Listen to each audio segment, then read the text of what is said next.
How was working with Dylan O'Brien? I feel like his stock has been rising. Everybody loves him. He's got that kind of like heartthrob label to him these days. Yeah, he's in Curb this season. Yeah, he was so good in Curb. Yeah. He's in his slut era. Yeah.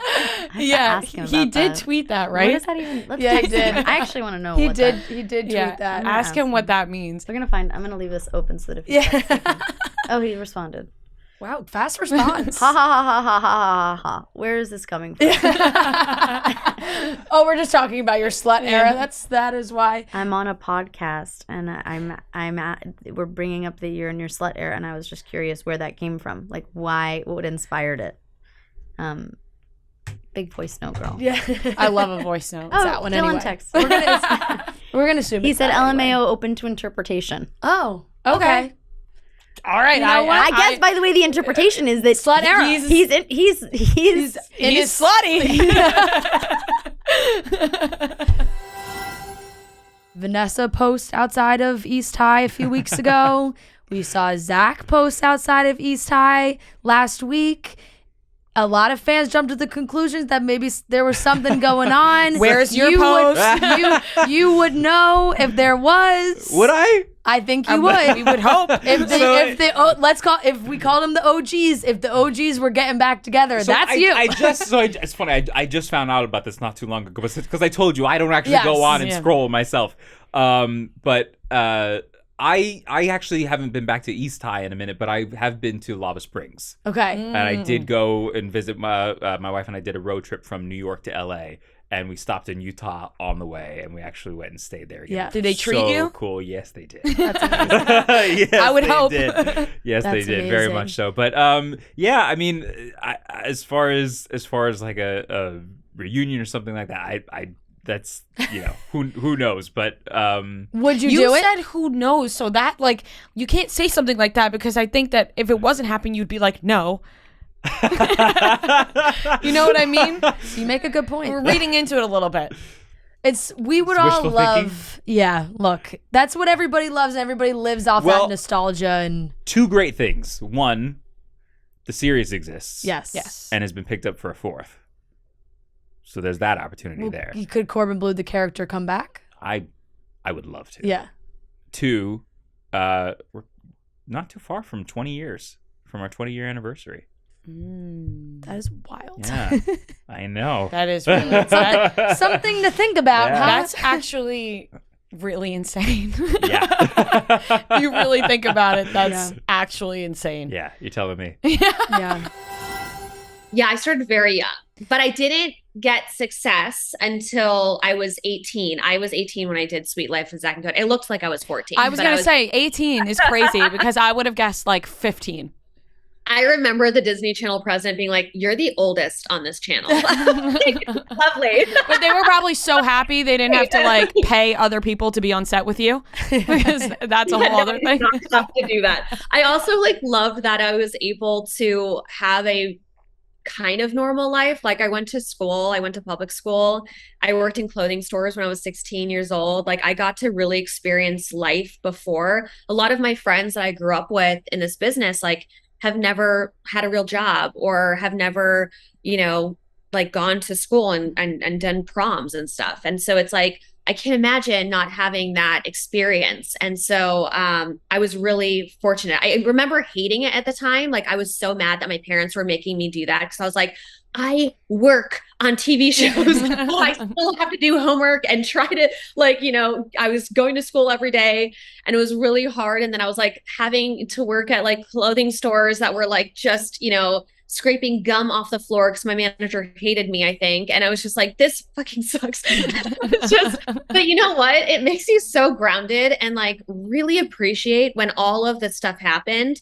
I was like so grateful and been like, there's like other things that I could be doing. And I just felt like I really was grateful that my parents had me go through that. And I learned so much.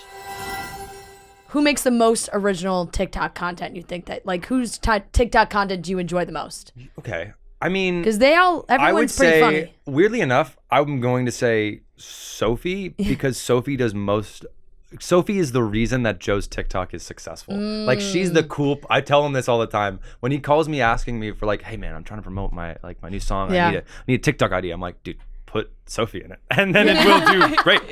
She's so much cooler than you.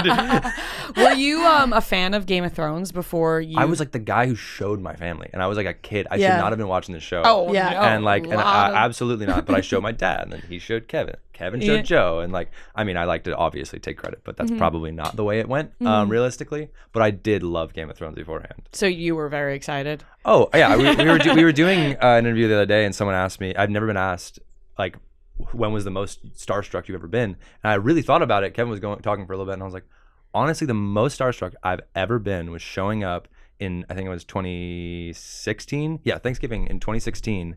I show up to this airport, and then on the plane with my family is Sansa Stark, and I'm like, and I like twiddled my thumbs the whole flight, and I just was trying to think of something to say to her. I could not for like 24 hours. I didn't talk to Sophie because I was too afraid because she was so cool.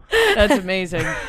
Oh man, now you can say now you're all family. Yeah. Isn't that nuts? She's my sister. Yeah. Isn't that nuts? It's pretty. She's still super dope. Yep. That's so cool. That is really cool. She is iconic. You can't get better. No, they all are. Okay, so we're going to give a bunch of examples of, things men do, and you'll tell us if you think it gives you the ick or not. Okay. Yucky or yummy? Yeah. Oh, I like that. Okay. He calls his dog his child. Yummy. Yeah. So yummy. It's yum. Yeah. Did you request that because you don't like that?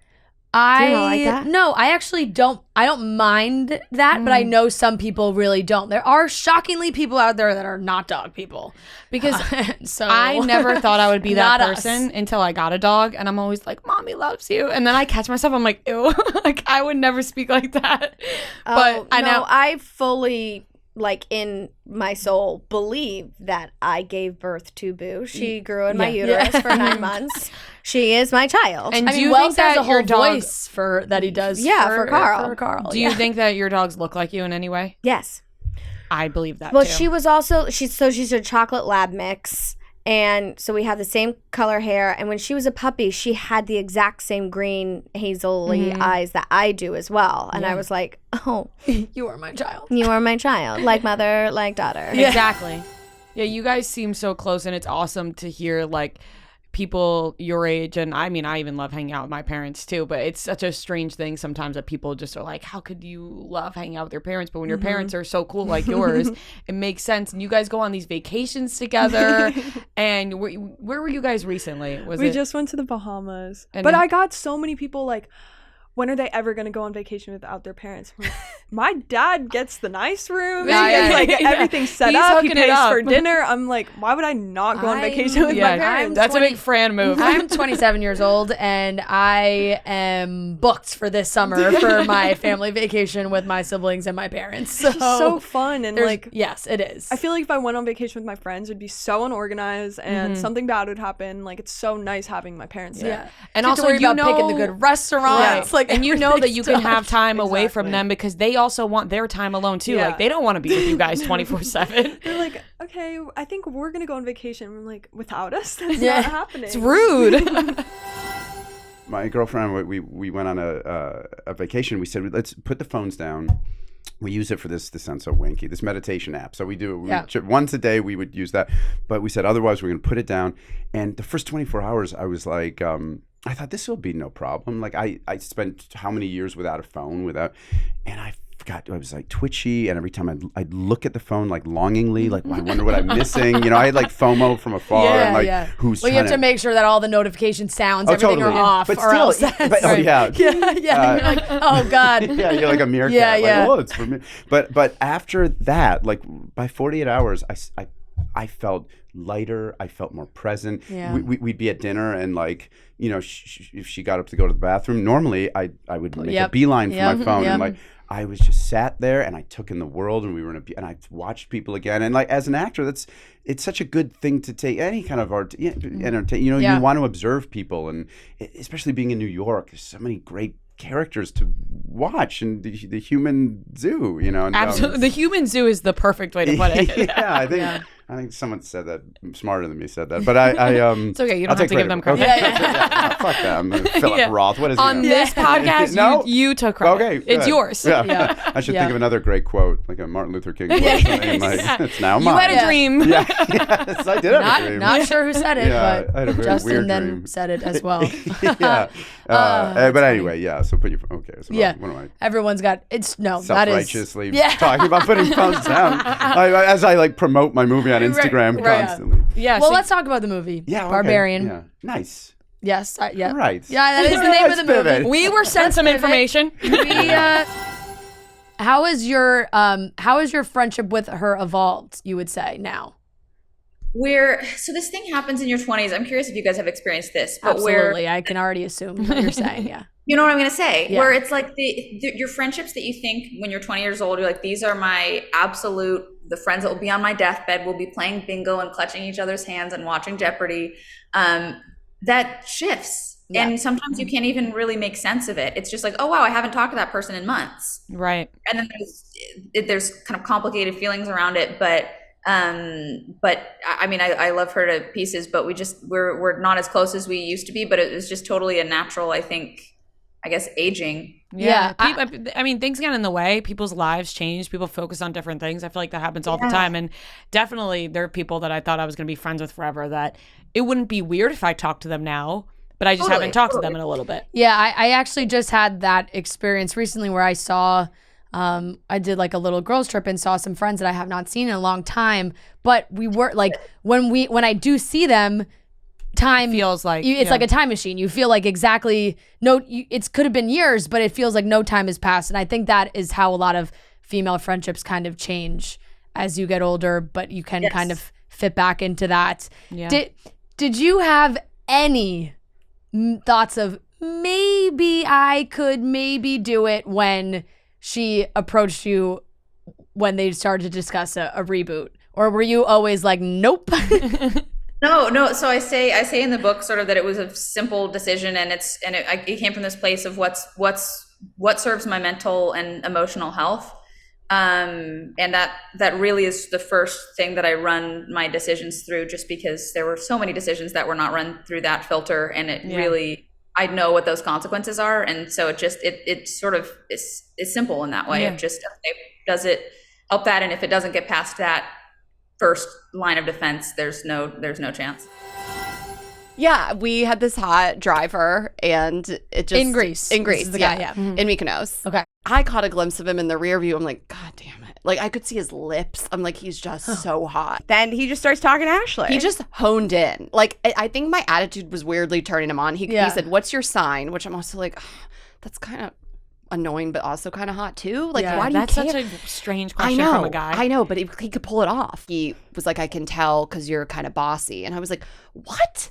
And then he was like, I like it. It turns me on. I was like, what is happening here? Like, you like this and attitude? This was just like all in the car? It's all in the car. In front of me and another guy. Yes, I'm just watching this go on. He's honed in. And I was like, if this guy likes my bad attitude, like the sex we're going to have tonight, you know, like this is crazy.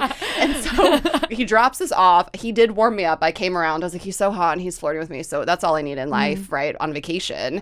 And as soon as I got in the house, he was WhatsApping me. I thought he was going to be a little like naughty, but it was more romantic during the day. He was like, after I get off work tonight, I'm going to come over and bring a bottle of wine and massage you. I was like, what? We go in the hot tub. One thing leads to another. We have sex. It's great, whatever. And we're laying there in bed afterwards. I'm like pretending to care about his fucking jiu-jitsu tournament in Tampa in October. You know, I'm just like having pillow talk thinking like, am I going to get that massage?